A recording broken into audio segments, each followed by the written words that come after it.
الرحمن علم القرآن خلق الإنسان علمه البيان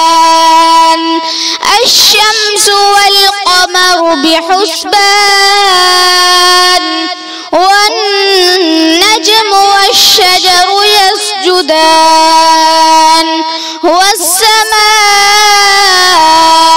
رفعها ووضع الميزان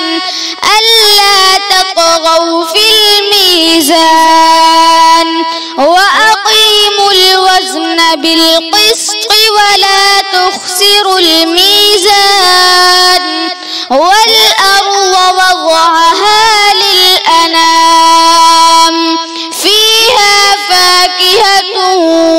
والنخل ذات الأكمام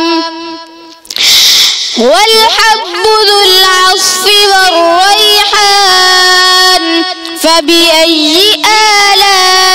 آلاء ربكما تكذبان خلق الإنسان من صلصال كالفخار وخلق الجان